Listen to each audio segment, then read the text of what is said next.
Hey, what's up everybody? Chris here. Another week, another Proto tech tip. And for this week, we're hopping back into SolidWorks and talking about cosmetic threads and why you should avoid using them in your designs. Let's get into it.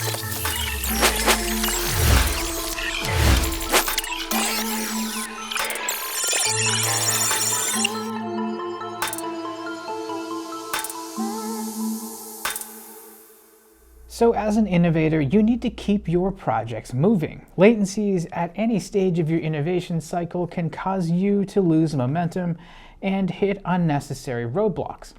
At Protocase and Protospace MFG, we understand this, and we can help you accelerate your project velocity by manufacturing your fully finished custom parts and enclosures in as fast as 2 to 3 days.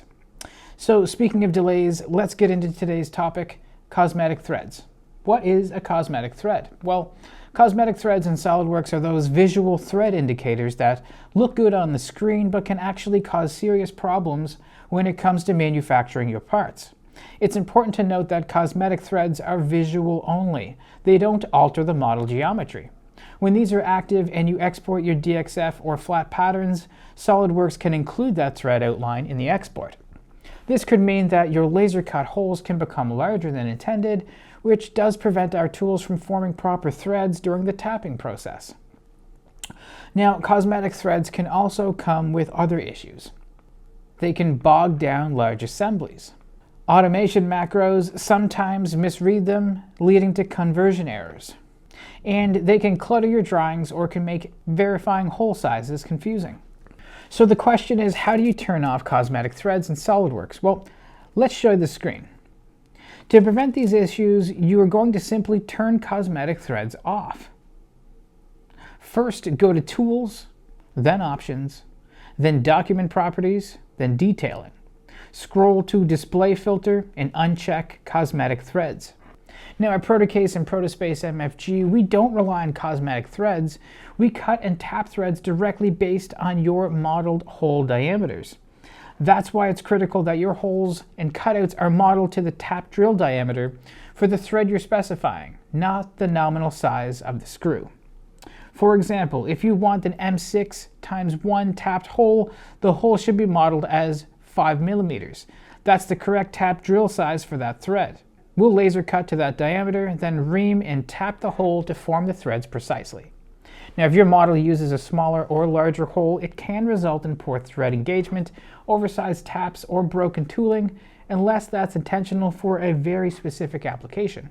Tapped holes work great in thicker material.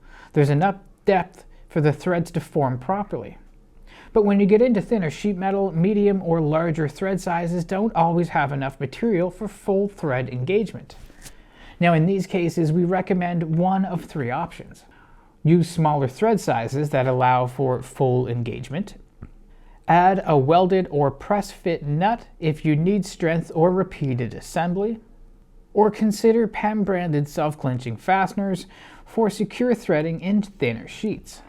So in the end, to summarize this video, here's the bottom line of what you need to know.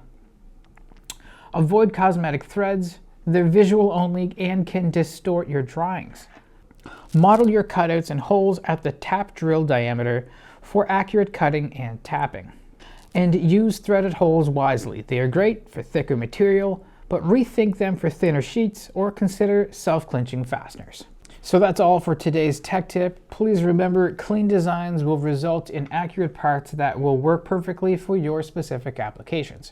If you do have any questions about our processes or any other aspects of custom manufacturing, you can fill in the Contact Us form in either protocase.com or protospacemfg.com.